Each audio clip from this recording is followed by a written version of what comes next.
ओडिशार गोटिए शांत ग्राम ଯେଉଁଠାରେ ମଧୁସୂଦନ ନାମକ ବୃଦ୍ଧ ଏକ ପ୍ରାଚୀନ ଘରେ ରହୁଥିଲେ। ସେ ବିଧୁର ଏବଂ ଏକମାତ୍ର ପୁଅ ସୁରଜ ସହରରେ ଜବ୍ କରେ।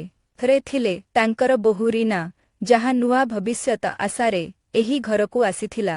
ରୀନା ଅତ୍ୟନ୍ତ ଶାନ୍ତ, ମୃଦୁଭାଷୀ ଓ ସଂସ୍କାରୀ ଥିଲେ।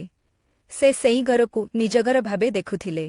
ସେ ଘର କାମ, ପାଖାପାଖି ଓ ମଧୁସୂଦନଙ୍କୁ ସମ୍ମାନ ଦେଇ ତାଙ୍କ ସେବା କରୁଥିଲେ। ମଧୁସୂଦନ ମଧ୍ୟ ରୀନାର ସ୍ନେହରେ ଏକ ନୂଆ ଆଶ୍ରୟ ଦେଖୁଥିଲେ। ଏକ ଦିନ ବର୍ଷାରେ ଘର ବନ୍ଦ, ଛୋଟ ଅନ୍ଧାର ଘରରେ ଦୁଇଜଣ ବସିଥିଲେ। ରୀନା ଚା ଦେଲେ।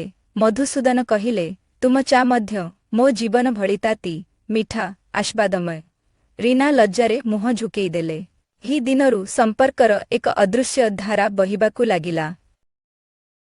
ରୀନା ପ୍ରତିଦିନ ଶ୍ୱଶୁରଙ୍କୁ ଖାଦ୍ୟ, ଔଷଧ ଓ ଅନ୍ୟ ଦିନଚର୍ଯ୍ୟାରେ ମାଞ୍ଜ କରୁଥିଲେ। ମଧୁସୂଦନ ରାତିରେ ବହୁ ସମୟ ଘର ପଛ ଓଟଳାରେ ବସି ତାଙ୍କ ସହିତ କଥା ହେବା ଆଶା କରୁଥିଲେ। ଦୁଇଜଣ ମଧ୍ୟରେ ଅନ୍ତଃସ୍ତର ଏକ ଗୁପ୍ତ ଆନ୍ଦୋଳନ ଚାଲିଯାଉଥିଲା।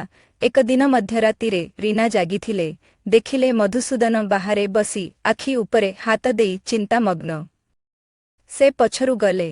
ରୀନା ଚୁପଚାପ ଏକ କମ୍ବଳ ଦେଇ କହିଲେ, ଆପଣ ଥଣ୍ଡା ଲାଗିଯିବ। ସେ ନଜର ନଉଠି କହିଲେ, ତୁମ ସ୍ପର୍ଶ ହିଁ ମୋ ଗରମୀ। ପ୍ରଭାତରେ ଦୁଇଜଣ ଚୁପଚାପ ହେଉଥିଲେ, କିନ୍ତୁ ହୃଦୟରେ ଭାବ ଜାଗୁଥିଲା। ରୀନା ଆପଣଙ୍କୁ ଦୂର କରିବାକୁ ଚେଷ୍ଟା କଲେ, କିନ୍ତୁ ମଧୁସୂଦନ ଏହା ବୁଝିପାରିଲେ।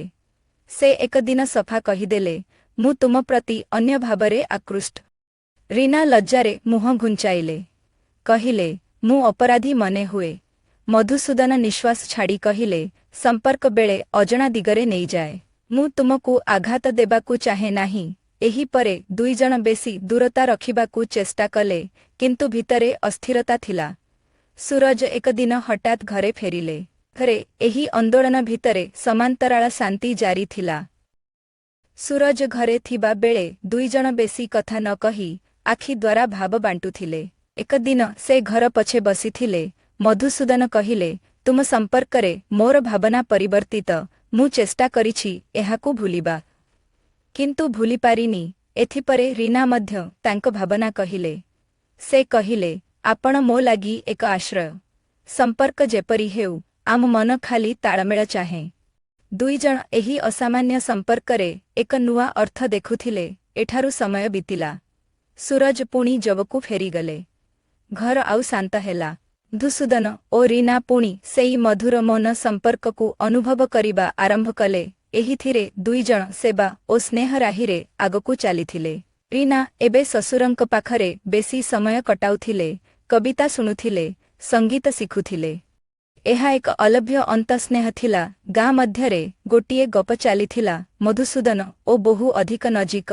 ଏହା ରୀନାକୁ ଅସୁବିଧାରେ ପକାଇଲା। ସେ ଚିନ୍ତା କଲେ, ଏହି ଭଲ ଭାବକୁ ଲୋକ ଭୁଲ ଭାବେ ନେଇପାରନ୍ତି। ମଧୁସୂଦନ କହିଲେ, ଜନମ ଓ ସମ୍ପର୍କ ଆଲୋଚନାରେ ନୁହେଁ, ଏହି ମନର ଭାବ ଶୁଦ୍ଧ।